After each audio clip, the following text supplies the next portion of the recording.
og velkommen til min podcast. Tusind tak, fordi du har valgt at se med her hos mig. Det er anden påskedag i dag. Det er starten af april måned 2026, og sidst jeg sendte et afsnit var i februar måned, så der er gået godt og vel 2 måneder. Jeg har aldrig haft en plan om, at jeg ville udkomme sådan fuldstændig fast. Der er mange podcaster, der synes, det fungerer bedst for dem, at de har en sådan fast tidsrutine. Det har jeg ingen intention om, at jeg skal have, men mit liv har været fyldt med alt muligt andet, og derfor så er der gået så lang tid mellem de her afsnit. Jeg er super glad for, at du har valgt at se med. Velkommen til, og velkommen tilbage, hvis du er en af dem, som har set med før. Jeg vil gerne lige starte med at sige tusind tak for de rigtig mange søde kommentarer, som jeg har fået til de første 2 afsnit, jeg har lavet. Det er ret overvældende, at der er så mange, der har lyst til at se med her hos mig. Som jeg også har sagt de 2 første gange, så er det jo en podcast, som er meget uteknisk.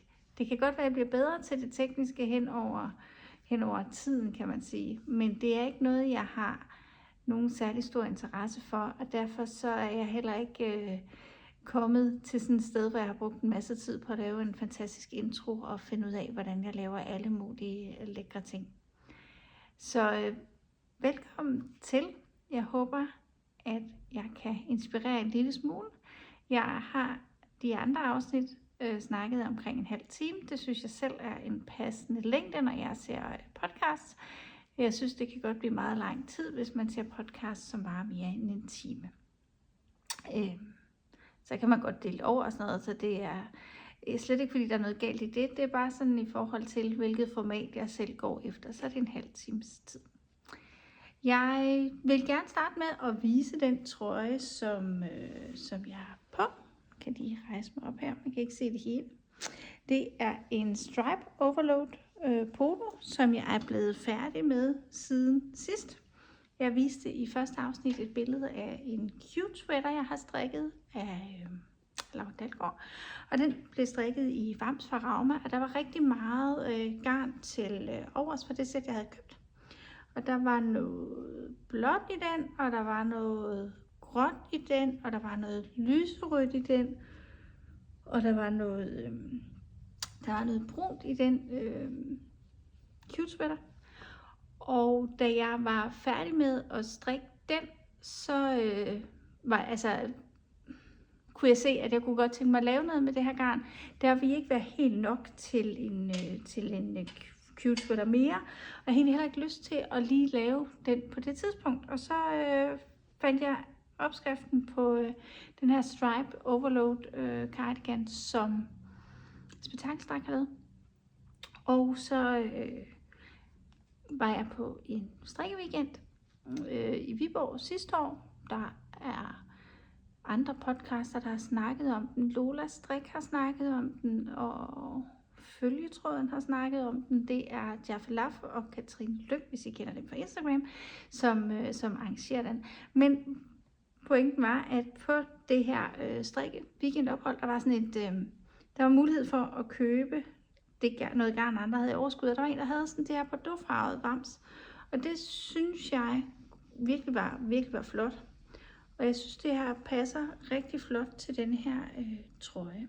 Jeg har nogle bedre billeder på min Instagram-profil. Jeg er sådan lidt handicappet af plads for tiden, fordi vi er i gang med at skulle have malet vores lejlighed, og skulle have flyttet rundt på nogle ting i vores lejlighed, og derfor så er størstedelen af alle vores møbler sendt til opmagasinering, og også derfor har jeg sådan meget hvide vægge, og har runger måske lidt, fordi alting er pillet ned af væggene og sådan noget.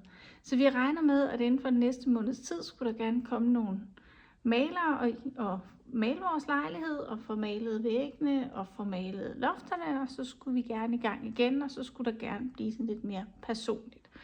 Derfor håber jeg også, at jeg sådan i et af de næste afsnit kan vise nogle lidt mere inspirerende omgivelser, end der har været de første 3 afsnit, fordi jeg ved godt, at min baggrund er sådan en lille smule kedelig. Ja, det var en ekskurs, men en super lækker trøje, den her. Den kan virkelig anbefales. En meget, meget go-to opskrift. Den er nem at gå til, og så samtidig så er der sådan de her ret fine. Det er ret fint med den her krave. Jeg var sådan lidt i tvivl om, at jeg ville komme til at bruge den, om kraven ville blive for stor, om den ville fylde for meget. Men den var faktisk super, super fin at strikke. Så den har jeg brugt en hel del af den seneste strikketid på at strikke. Så har jeg også strikket en barselsgave. Jeg viste de her sidste gang. De her futter, som jeg har lavet, de er fra den bog, der hedder Blød Begyndelse af Maj Langhelle. Det er en ret gammel bog. Den er fra da jeg begyndte at strikke, og det er 15-20 år siden eller sådan noget. Der er ret mange ret fine begyndervenlige opskrifter i den her bog, og jeg har strikket rigtig mange af de her futter. Og jeg viste også bogen sidste gang. Jeg ville egentlig gerne have vist den i dag, men min bog er sendt til opmagasinering, så den står i sådan et bokset rum et sted langt væk. Så har jeg også strikket den her trøje til. Man kan se her. Det er en teststrik, jeg har lavet for Mette Hvidtved. Den hedder Play Sweater, og hun udgav den for nogle uger siden, måske en måned, men den hedder Play. Og tanken er, at man ligesom skal have en bundfarve, og så at der skal være striber. Den er strikket på pin 4, så den er sådan ret hurtig at strikke, og det er en meget stor motivationsfaktor for mig, fordi jeg synes simpelthen, det er så kedeligt at strikke babytøj. Og jeg ved godt, at mange elsker det. Jeg kunne virkelig godt tænke mig, at det var mig. Jeg bare synes, det var totalt fedt at lige sige, nu bæser jeg lige en hurtig trøje sammen, eller et par strømper, eller et par bukser, og så har jeg det liggende til, når nogen skal have et barn. Og jeg er lidt typen, hvor jeg vil hellere strikke et tørklæde til moren, end jeg vil strikke en trøje til barnet.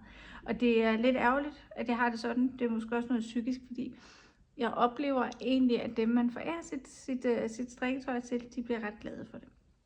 Men den er strikket på pin 4. Den er strikket i den grønne af en Double Sunday, og det er den ser grålig ud her, men den er faktisk brunlig. I kan se den lige om lidt på et større projekt. Det er den Off-White også, og den røde, det er en fibel fra Rauma, som jeg har taget strikket i.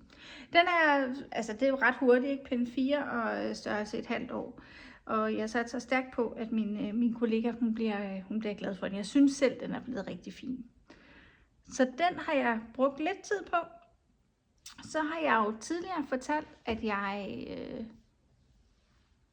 tager toget på arbejde, og at jeg altid har strikketøj med. Og jeg har ligesom så mange andre strikket sådan et påskebuket-sjal af Anne Bryg. Og det har taget det meste af marts måned at strikke det. Det er et super fint tørklæde. Altså ingen tvivl om det. Opskriften er super fin. Det bliver sådan lidt kedeligt mod slutningen, fordi det er en mønsterrapport på ikke ret mange omgange. Det er 4 eller 6, jeg kan faktisk ikke engang huske det. 4 eller 6 omgange, og så er det rigtig mange retriller. Det er totalt fint at sidde med i toget. Men det bliver meget det samme, og det bliver faktisk også nogle ret lange omgange mod slut. Jeg har sikkert fortalt dem, at jeg bor i København og tager toget til Roskilde på arbejde de fleste dage. Og det er en togtur på 20 minutter eller sådan eller andet. Så det er jo ikke sådan, at jeg har timevis i toget at sidde og strikke. Jeg har sådan 20 minutter hver vej, og nogle gange er jeg for træt til at strikke, specielt om eftermiddagen. Og så når jeg ikke ret meget. Så det har taget noget tid at få det færdigt. Det der også er, det er, at jeg har været sådan en lille smule i tvivl om mit farvevalg, fordi jeg synes, det er blevet lidt mere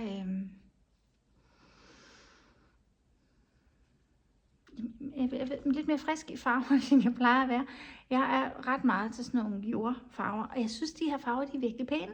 Jeg tror, problemet er, at jeg ved ikke helt, om de passer sammen. De fleste af farverne er fra et sæt fra Midnatsstrik, jeg købte en gang. Jeg kan ikke huske, hvad det hedder. Det er noget Harry Potter inspireret, er jeg ret sikker på. Og der er denne her fra, jeg kan se, der er sådan et spækkel her. Og denne her, den er også fra det sæt. Og det er den gule her i kanten også. Se. Og den lyserøde her, den er så fra, jeg har lyst til at sige Knit by Moltrup. Det tror jeg. Og den her grønne ved jeg simpelthen ikke, hvor kommer fra.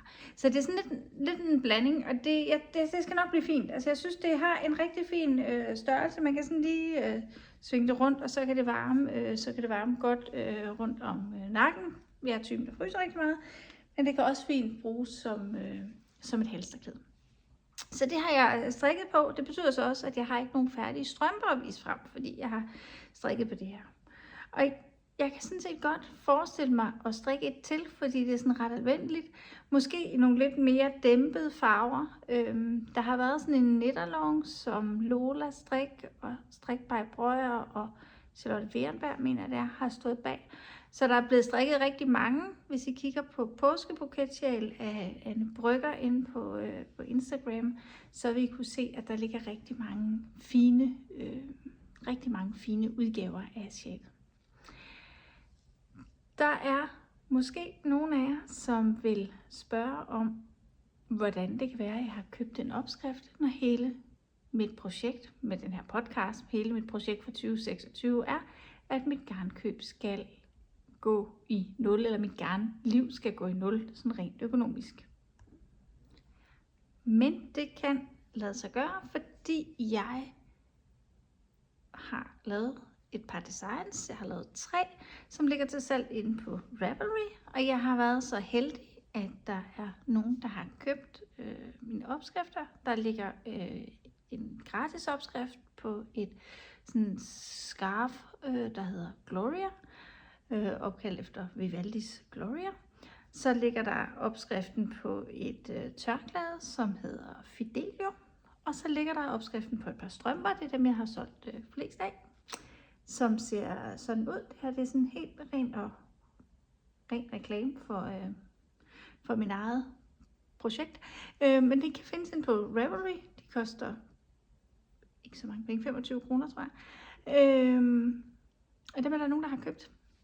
Og de penge, dem har jeg så valgt blandt andet at bruge på at købe en anden strikkeopskrift. Ja, så køb dem på Ravelry, eller skriv til mig, hvis du gerne vil købe dem, eller lad være, hvis du ikke har lyst. Det er et par perlefiskerstrømper, hedder det. Og den er strikket i garn fra Vildspire, men man kan strikke den i lige præcis det strømpegarn, man har liggende. Det er mønsterstrik, men det er ret nemt at gå til, og det er super nemt mønster uden ret lang flottering. Ja. Siden sidst har jeg også fået et andet lille projekt færdigt. Det er et af dem, som også har huseret lidt meget her i Fynbo kold vinter, nemlig luffevanter fra Hyggestrik. Jeg har strikket de her i original garn. Jeg købte garnopskrift ved hende i efteråret, og så har jeg fået dem strikket færdigt her nu. Det er et super fint projekt at strikke på, ligesom begge to på her. Så man ser dem, de er stribet her i sådan noget tynd uld, og så er der en inderside, der lige titter frem. De er dobbeltstrikket, så de er varme, og de holder vinden ude. Jeg har set, at Anne Brygger har strikket dem. Kabistrik har også strikket dem. Kabistrik strikkede dem i tynd uld og noget tidligere, noget mohair-agtigt noget. Og Anne Brygger strikkede dem i noget strømpegarn. Og begge dele gav nogle rigtig fine vanter. Jeg købte garn til 2 par, har så foræret opskriften af garnet til vanterne væk, så jeg kan ikke lige vise opskriften. Den er fra Hyggestrik, og den kan købes på hendes hjemmeside, og det er et virkelig fint projekt. Jeg synes, det er mega lækkert med de her dobbeltstrikkede vanter. Jeg overvejer lidt, om jeg ikke skal have lavet nogle flere i noget af alt det uld, jeg har liggende. Og det sidste, jeg har fået færdigt siden sidst, det er et større projekt. Det er en vest, som jeg har strikket til og for en kollega. Jeg kan lige prøve at tage den på, fordi den passer her. Sådan set. Den er eget design. Jeg overvejer, om jeg skal lave en opskrift. Jeg kan ikke rigtig lige helt bestemme mig for, om det er noget, som nogen kunne være interesseret i at strikke. Ideen opstod, fordi en af mine gode kolleger, hun skrev til mig, at hun havde set en vest, som hun virkelig gerne ville strikke, og hun kunne ikke finde en opskrift. Og så mente hun, at det kunne jeg, fordi jeg bruger så meget tid på strik og på Instagram og sådan noget. Og det kunne jeg så ikke. Og så er sådan lidt, ved du hvad, vi laver der en opskrift til. Det gør vi da bare. Og det her med, det gør vi da bare, er jo lidt en underdrivelse, når vi kommer ud i sådan en mønsterstrikket ting her. Men vi fik lavet en opskrift. Så det er eget design. Se, jeg har fået nogle lidt store knapper, de skal nok lige have en tråd her. Men den er strikket i garn fra lageret, selvfølgelig. Den er strikket i pergynt. Det her bundfarven, det er også den stribede, der var i babytrøjen. Og så er det en marineblå, jeg kan se her, fra Felculana, en Peruvian Highland Wool. Det er den her off-white også. Ja, så den er den strikket i, så den er sådan rimelig tyk, og så har den dropped shoulders. Så er den lavet med mønster, strikket frem og tilbage her på det første stykke hen over frem mod ærmegabet, og der herefter, der er under ærmegabet, der er den blevet samlet, og så har jeg stikket den op foran, der er knapper hele vejen ned. Vi var enige om, at det er rarest nok, hvis det kan åbnes. Jeg mærker, at de 2 veste, jeg har, der kan åbnes, dem får jeg brugt meget mere end de slipovers, jeg har. Jeg ved ikke rigtig, hvad det er. Ja. Så den er strikket her med sådan en ret bred rib for neden. Og så er der dobbeltstrikkede kanter i ærmerne. Og der er dobbeltstrikkede kanter her foran. Se, sådan der. Og ja. Og nu overvejer jeg lidt, om jeg skal begive mig ud i at få den gradueret, og om jeg skal få skrevet opskriften. Jeg kan ikke rigtig helt tage beslutningen om det, fordi det kræver jo lidt, der er et marked for det, kan man sige, og det kræver også, at der er nogen, der har lyst til at hjælpe med at teststrikke. Men hvis du synes, det kunne være en mega cool idé at teststrikke, eller du synes, det kunne være en mega fed idé at skrive opskriften, og du tænker, at du vil strikke den bagefter, så må du gerne skrive til mig. Enten her eller på Instagram. På Instagram, der hedder Blommerier, fordi så vil jeg tage det med i mine overvejelser. Jeg er i al beskedenhed rigtig godt tilfreds med mit eget værk. Jeg lavede faktisk sådan en afstemning på Instagram, om der var nogen, der ville være interesseret i en opskrift, og der var flere, der skrev, at de gerne ville. Så jeg har købt noget garn, og det har jeg gjort for nogle penge, jeg har fået ind, fordi jeg har solgt noget fra lageret. Den her kæmpestore oprydning, vi har lavet herhjemme, har også betydet, at jeg har været garnlaget hjem. Og der var noget garn, jeg måtte konstatere, at jeg ikke fik brugt, og det har så fået nyt liv et andet sted. Men det betyder, at jeg har kunnet samle mig en kurv. Jeg kunne ikke, altså alle mine kasser står opmagasineret et eller andet sted, så nu fik jeg lov til at være en kurv. Fordi jeg så vil strikke sådan en vest til mig selv også. Jeg overvejer lidt at give den lange ærmer, men der er jeg ikke nået til endnu.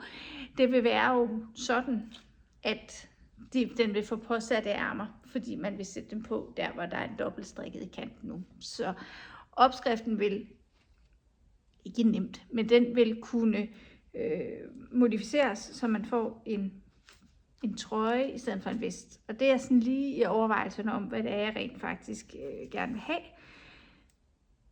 Det er jo håbløst i forhold til sæson, fordi det er jo sådan en vinterting. Men jeg tænker, at hvis man nu sætter ærmer i, så må man bruge den som som sådan en tynd jakketrøje. Og med min strikkehastighed, så kan det være, at jeg kan bruge den 2 dage i september eller et eller andet. Ja. Men, however, jeg har strikket, jeg har købt garn til den. Jeg har købt fivel fra Rauma Garn. Jeg var ude hos Elisabeth, hun havde været strik på Amager, fordi hun havde tilbud.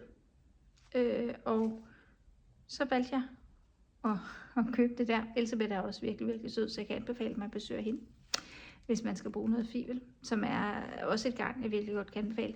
Det har samme løbelængde som Peruvian, og som Per Gynt-ish, og alle de der. Men det er sådan lidt mere uldagtigt, og det kan jeg ret godt lide at strikke i, og jeg tror, at det der mønsterstrik, det vil lægge sig virkelig pænt i det her garn. Så jeg har købt den her til bundfarve, til en lys bund, og så har jeg købt til, at jeg kan lave mønster i denne her helt skønne elektriske blå. Den har farve 3. Jeg vil gerne have lavet hele, jeg vil faktisk gerne have lavet hele vesten i den her. Sådan som bundfarve. Det var min tanke, men der var ikke garn nok. Og jeg havde ligesom besluttet mig for, at jeg skulle købe det garn der den dag. Så det der med at tage hjem, og så finde det kunne jeg slet ikke. Og så mønster i, den hedder farve 404, kobber, hedder den vist. Og den her, den hedder farve, det ved jeg ikke, 4078. Det er sådan en mellemting mellem hvid og grå. Jeg tror, man vil kalde den kitfarvet eller sådan et eller andet, ikke? Men det tror jeg på kan blive rigtig godt. Så det er noget af det næste, der skal på, mine pinde her til sommer. Men jeg er også blevet optaget af noget andet. Jeg er blevet sådan fanget i et hul, der hedder log cabin knitting. Jeg ved ikke, om I kender den teknik. Jeg så i sommer, tror jeg det var, at Sandra Askegren, hun lagde en episode op, hvor hun havde strikket en sådan helt fantastisk kjole, som var lavet i noget mohair, og som bare var sådan en totalt fin kjole.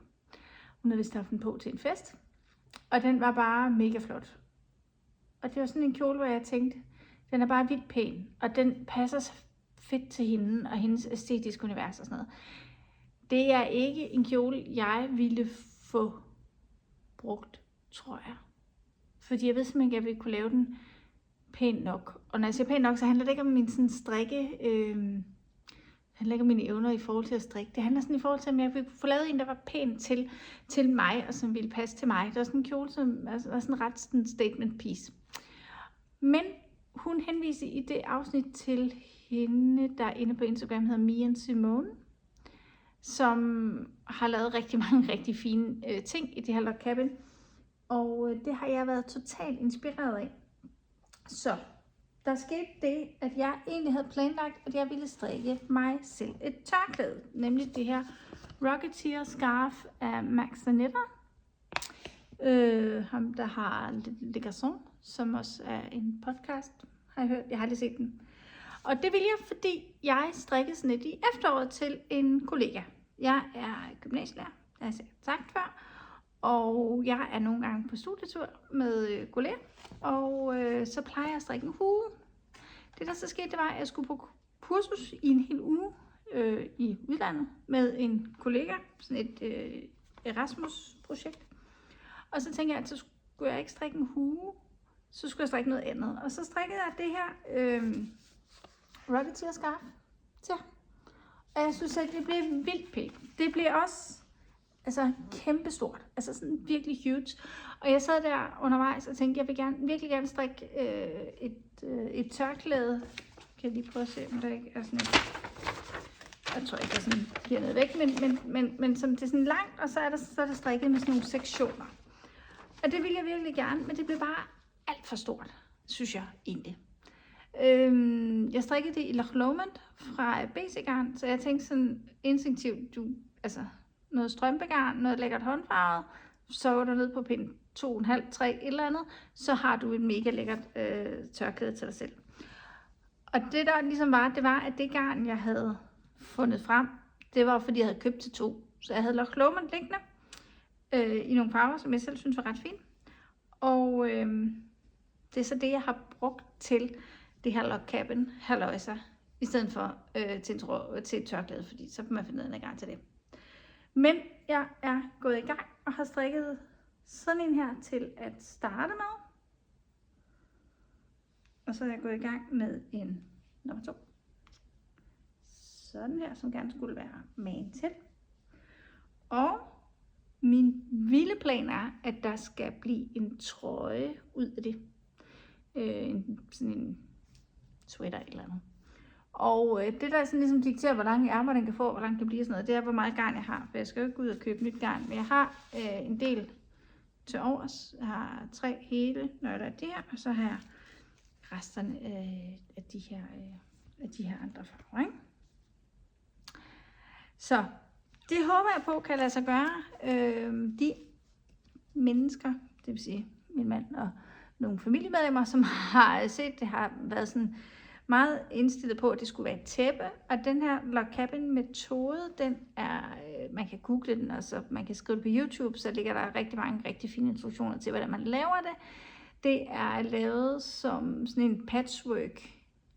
Det er sådan en strikket patchwork, kan man kalde det, ikke? Det kan man jo se på, at det er sådan nogle stykker, sådan nogle sektioner her, der bliver sat sammen, ikke? Så det er jo også tænkt som noget til at lave et tæppe med. Men hvis du kigger ind ved Me and Simone, så vil du kunne se, at man kan lave nogle ret fantastisk fine sådan garments beklædningsdele. Jeg kunne virkelig godt tænke mig sådan en af de der kjoler, men jeg skal lige have fundet ud af, hvordan det skal være i forhold til mig. Ja, så det skal jeg have arbejdet lidt mere på, og håber på, at jeg kan vise lidt mere om senere. Og så skal jeg have et par strømper på pindene. Det er sådan set det eneste, jeg har planlagt, fordi alt det her oprydning, det gør, at ret meget af mit garn, det står i et boksætrum ret langt væk. Men jeg skal have strikket mig et par strømper, og i forbindelse med al den her oprydning, så fandt jeg alle mulige steder sådan små dimser og dutter og demelimmer af garn fra A Lonely Sock Lady. Jeg har samlet sådan en skålfugl her. Nu falder jeg ud. Men sådan alt godt fra havet. Noget er striber, og noget er kontrastfarver, der er blevet til overs. Den her kontrast til et eller andet. Og så er der et par grå også. Og dem tænker jeg skal blive til sådan et par totalt multi-reste sokker, sammen med et fed andet garn. Og hun har sådan en netterlong, hvor man skal strikke et par strømper om måneden. Og jeg gør mig ingen forhåbning om, at jeg kan vinde på mega cool udseende med det her alt godt fra havet. Men jeg satser på, at jeg kan få sat dem sammen med, med en eller anden ensfarvet. Det er jo ikke, jeg har fundet kassen med strømpegarner frem her. Det er jo ikke fordi jeg mangler sådan strømpegarn, vel. Jeg satser på, at jeg skal have lagt det op og have fundet en eller anden ensfarvet, der kan få det her til at, sådan at se nogenlunde ud. Der er sådan en mintfarvet her. Det kunne være, at det faktisk kunne være meget cool med sådan noget mint. Eller, det ved jeg ikke. However, jeg har masser strømpegarn liggende til at jeg kan få strikket sådan et par multistribede Lone-strømper og være med her i april måned. Men der skal lige stås op, og så skal jeg også lige have fod på alt det her med lejligheden, fordi følgetråden Louise, hun viste nogle billeder af, hvordan hendes hus så ud, fordi hun var ved at flytte. Jeg vil sige, at min lejlighed ser nogenlunde lige sådan ud. Jeg skal bare bo i det i 14 dage, og så skal vi have flyttet nogle ting tilbage. Og om en måned skal vi holde konfirmation, så der er også nogle ting i den anledning, der skal planlægges. Ja. Så det var sådan det for strikplanerne, og så har jeg sådan en enkelt lille ting, fordi jeg har igennem tiderne syet ret mange korsstæng.